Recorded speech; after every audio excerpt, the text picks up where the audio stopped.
लाली, ओ मेरी प्यारी लाली, तुम कहाँ हो? मुझे पता है तुम मेरे साथ छुपन छुपाई का खेल खेल रही हो। देखो लाली, मैं तुम्हारे लिए रस भरा और ताजे ताजे आम लाया हूँ। निकल जाओ लाली और जल्दी से आ जाओ मेरे पास। आम खा लो लाली। कबूतर भैया, लाली अब कभी नहीं आएगी। क्या मतलब चिड़िया, तुम ये क्या कह रही हो? क्या मतलब कि लाली नहीं आएगी? क्यों नहीं आएगी लाली? और लाली कहाँ है? फिर चिड़िया बहन कबूतर को लाली की सारी बात बता देती है और सारा माजरा सुनने के बाद कबूतर कहता है, क्या चिड़िया बहन, लाली को मेरी प्यार नजर नहीं आई क्या?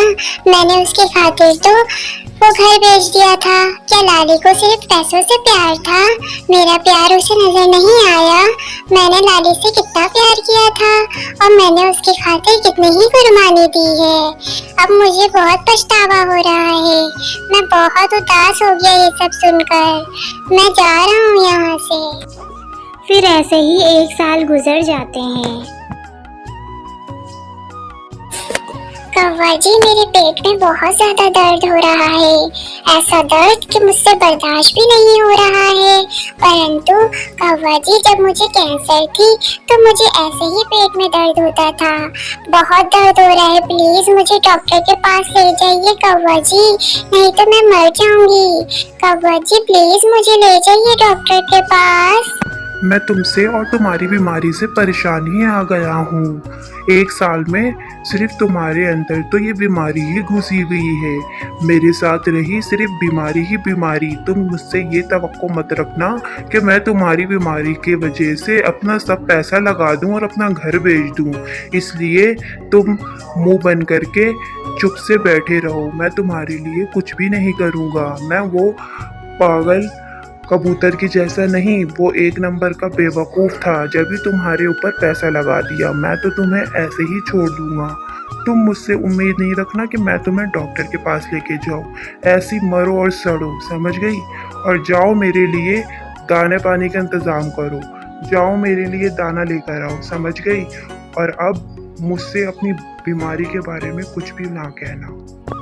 तो बस फिर क्या था, कालू कौवा लाली कबूतरी को सिर्फ झाड़ता ही रहता और उससे अपनी काम निकलवाता रहता था। कबूतरी चली जाती है और उसके दाने पानी का इंतजाम करती है। मुझे बिल्कुल सही सजा मिली है। मैंने बेचारे कबूतर के साथ बड़ा ही गलत कर दिया, परंतु जब भी मेरे साथ गलत हो रहा है, मुझे इस कौवे के साथ तो शादी करनी ही नहीं थी। मुझसे कितनी बड़ी गलती हो गई। वो कौवा मेरे लिए पर कोई भी पैसे खर्च नहीं करेगा। बस वो मुझे हासिल करने के लिए कह रहा था। मुझसे कितनी बड़ी गलती हो गई।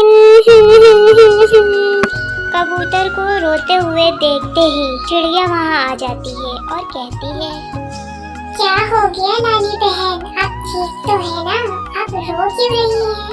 क्या हो गया मुझे बताइए। फिर वो कबूतर चिड़िया को सारी बात बता देती है कौवे की करतूत। फिर चिड़िया कहती है, लाली बहन, सच कहूँ तो मुझे उसी टाइम ही शक हो गया था जब आपने बताया कि आप कौवे से शादी कर रही हो, क्योंकि मैं जानती थी वो कौवा किसी का होने वाला नहीं। परंतु जैसा कबूतर वैसा कौवा बिल्कुल भी नहीं। वो बहुत तेज और शातिर है। वो अपना एक मैल भी किसी को ना दे तो वो अपना पैसा किसी के ऊपर क्या लगाएगा। मेरे साथ ऐसे ही होना चाहिए, क्योंकि मैंने भी तो उस बेचारे कबूतर के साथ बड़ा ही गलत किया। मेरे लिए यही सजा थी कि कौवा मेरे साथ ऐसा ही करे, क्योंकि मैंने बेचारे कबूतर के साथ बड़ा ही गलत किया। चलो चिड़िया, मैं जाती हूँ। वो कौवे के लिए दाना लेने जाना है, नहीं तो वो मुझे बहुत मारेगा। चिड़िया बहन, मुझे लाली की बहुत फिक्र हो रही है। वो कैसे उस कौवे के साथ गुजारा कर रही होगी, मुझे तो चिंता खा जाएगा। मुझे तो फिक्र हो रही है मेरी लाली कैसे गुजारा कर रही होगी। मुझे पता था वो कालू कौवे के साथ नहीं रह सकती, क्योंकि कालू कौवा बहुत ही दुष्ट और आलसी है। वो किसी के साथ रहने के काबिल नहीं। वो बहुत ही खराब पक्षी है। चिड़िया बहन, ये कुछ पैसे हैं, आप ऐसा करना लाली को दे देना ताकि वो डॉक्टर से जाकर अपना चेकअप करवा ले और पता चल जाए उसे क्या हो गया है। ठीक है कबूतर भैया, आप चिंता ना करें, मैं ये पैसे लाली तक पहुंचा दूंगी। ये कहकर चिड़िया वहाँ से चली जाती है। जब चिड़िया वहाँ आती है तो क्या देखती है कि लाली मर चुकी थी और वो पूरी खून से लथपथ मरी हुई थी। इस तरह लाली को भी सज़ा मिल जाती है, क्योंकि कहीं ना कहीं उसके मन में भी लालच पैदा हो गई थी। जब भी उसने कबूतर को छोड़ दिया और कौवे से शादी कर ली और कौवे ने उसे इस तरह से बीमार करके मार दिया। तो प्यारे दोस्तों, इस कहानी से आपने क्या सीखा कमेंट बॉक्स में लाजमी बताइएगा और मेरे इस चैनल को लाजमी सब्सक्राइब करें, शेयर करें और कमेंट करें।